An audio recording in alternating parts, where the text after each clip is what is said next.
तो स्वागत है दोस्तों आपको और एक नए वीडियो पर। दोस्तों ये तो आप जानते होंगे कि कोई अगर कितना भी पाप करे, जब तक वो पाप, उनकी पाप की जो कलश है वो पूरा नहीं हो जाता, तब तक भगवान भी उसको सजा नहीं देता है। और ये जो है हमारी हिंदू माइथोलॉजी में भी एक कहानी है जहां पे स्पष्ट रूप में ये लिखा गया है कि शिशुपाल जब तक ना 100 गलतियां किया था, तब तक श्री कृष्ण जी उनको सहते गया। जब उनकी 100 अपराध की घड़ा पूर्ण हुआ, उसके बाद श्री कृष्ण जी अपनी सुदर्शन चक्र से उनके ऊपर प्रहार किया था। जी हां, मैं बात कर रहा हूं आज सुशांत सिंह राजपूत की केस को लेके ही। मैं कोई माइथोलॉजी की स्टोरी आपको नहीं सुनाने चाह रहा हूं।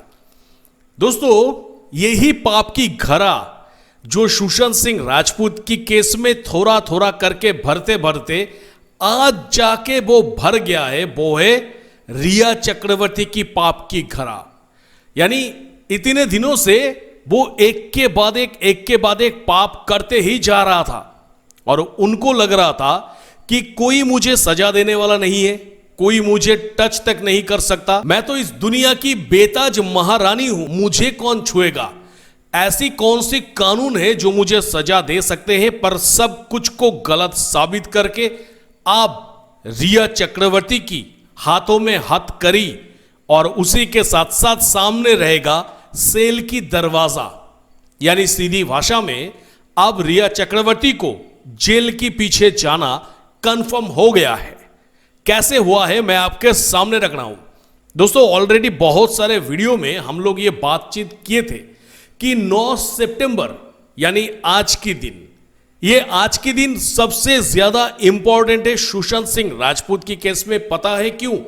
क्योंकि आज के दिन प्रियंका सिंह वर्सेस सीबीआई का जो केस था, जो केस रिया चक्रवर्ती जो मेन कंप्लेंट था, तो वो एक कंप्लेंट प्रियंका सिंह के ऊपर लगाता है और वो सीबीआई के हाथ में जाते हैं और उस केस की हियरिंग है आज 9 तारीख को। जी हां दोस्तों, यही वो केस है जो केस 3 जून 2025 से लेके चलते चलते आज जाके इस केस की फाइनल हियरिंग है। और मैं आप लोगों के सामने अगर इस केस की पूरी डिटेल थोड़ा सा रखूं तो फिर बहुत कुछ आपके सामने क्लियर हो जाएगा और मामले की जो राय आने वाले हैं वो भी आपके सामने पूरा प्लॉट क्लियर हो जाएगा। देखिए मैं आपके सामने थोड़ा सा एक्सप्लेन कर देता हूं कि स्टेप बाय स्टेप क्या हुआ था, तभी जाके आपको तमाम चीज पता चल जाएगा।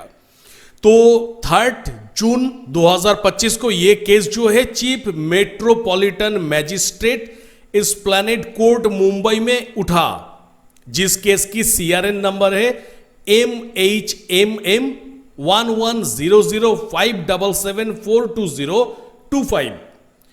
और इस केस में 3/7/2025 को क्या हुआ था, उस दिन कोई हियरिंग नहीं हुआ था क्योंकि जो जज थे वो जज छुट्टी में चले गए थे। 3/7/2025 की मैं बात कर रहा हूं।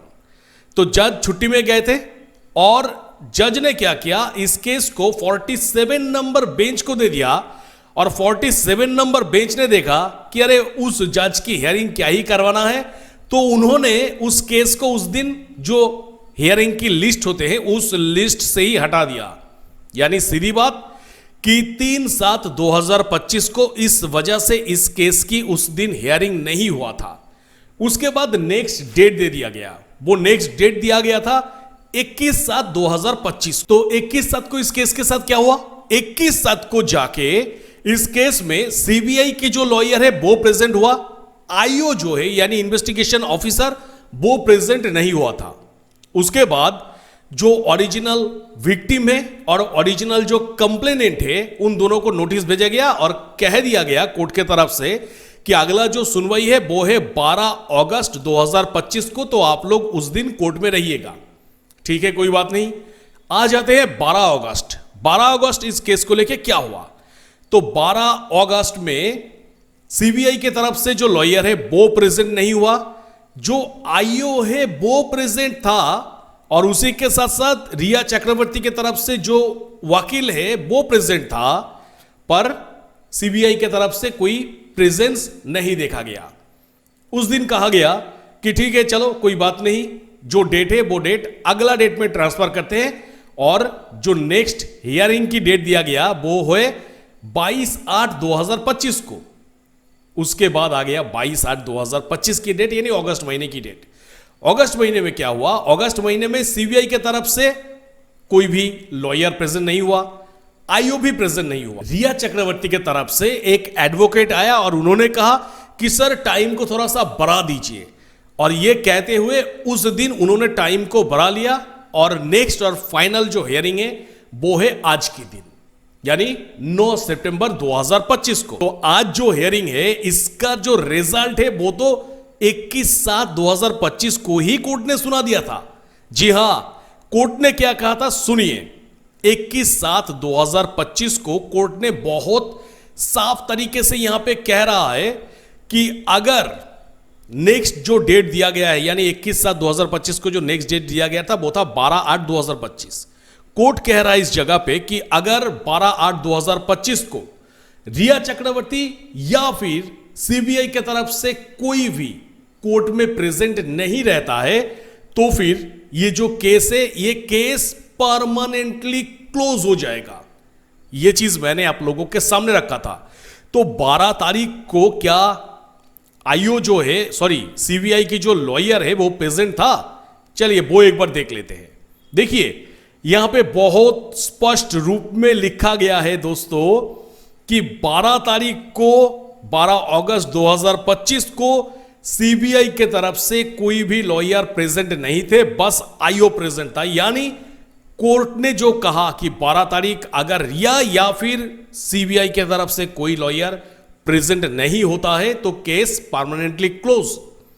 यानी ये तो साबित हो गया 12 तारीख सीबीआई प्रेजेंट नहीं था, मतलब आज की जो केस है, आज की ये केस परमानेंटली क्लोज्ड केस है। और ये केस अगर परमानेंटली क्लोज्ड है तो फिर एक ही बात तो सामने आते हैं कि इस केस में जिसको फंसाने की कोशिश किया, जिसके ऊपर ये केस किया गया, केस अगर क्लोज हो जाते हैं तो फिर वो तो बेकसूर हो जाते हैं। यानी प्रियंका सिंह की मैं बात कर रहा हूं, यानी रिया चक्रवर्ती जो कि प्रियंका सिंह के ऊपर जो एफआईआर किया था वो एफआईआर ऑलरेडी फर्जी निकल गया, और कोर्ट ने कह दिया कि केस जो है केस क्लोज हो गया।